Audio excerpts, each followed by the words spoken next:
In the world of professional wrestling, allegiances shift, titans fall, and the very identity of a faction can redefine an entire landscape. For years, the name The Bloodline resonated as one of the most dominant and feared alliances in WWE. Led by Roman Reigns as the tribal chief, the Bloodline reigned supreme, until the cracks began to show. But now, a bold new era has dawned.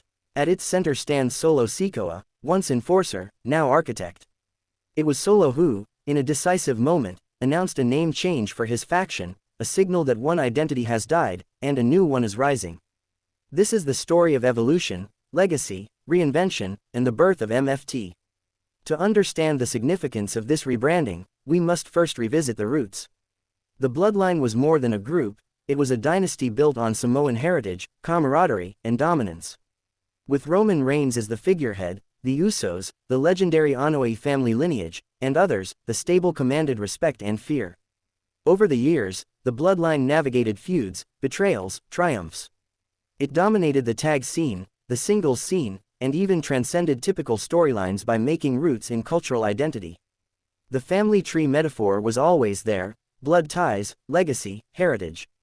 Then, as time passed, internal tensions grew. Reigns' leadership was questioned. Younger stars like Solo Sikoa began to rise. The first seed of change was planted. Solo Sikoa entered the scene as the enforcer of the Bloodline, a fierce competitor, part of the family but not yet the leader. His persona was rooted in street fighter intensity, in the Samoan wrestling lineage, and a desire to emerge from his cousin's shadow.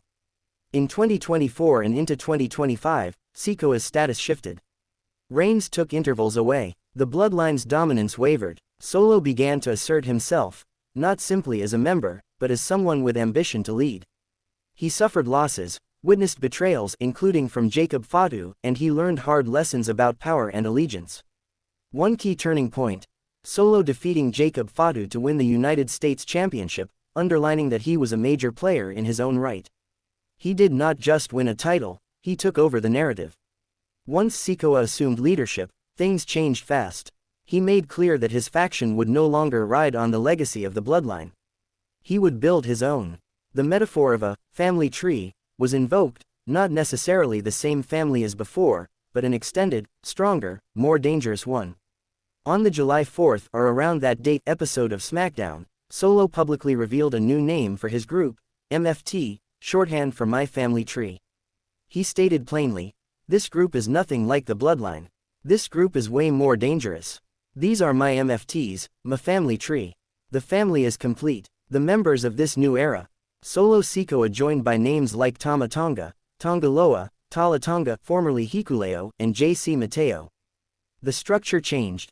Instead of a tight-knit blood family, this is more of a family tree, a broader tree of allies, warriors, genealogies, all under Solo's crown. What does this name change signify? More than just semantics, it indicates a few key shifts. Identity reset. By shedding the Bloodline name, Solo signals he's done with following his cousin's legacy. He is creating a new narrative, a fresh brand. Control and leadership. The naming moment is a coronation. When a leader names a group, that leader claims authority. Solo is now not just a member, he is the architect. Danger and instability. Sikoa's words emphasized, more dangerous.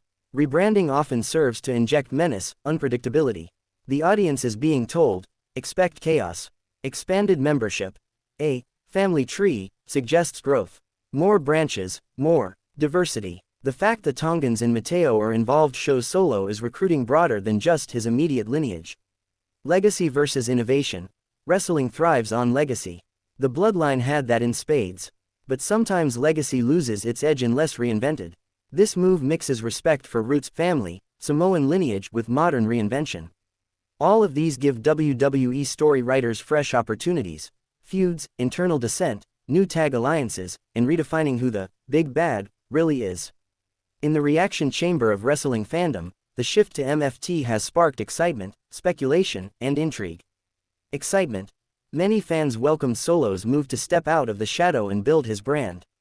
The phrase, "my family tree," has become a talking point. Speculation. Will the old Bloodline members, Reigns, Usos, etc., attempt a comeback to reclaim the name? Could there be a civil war between Bloodline stayers versus the new tree?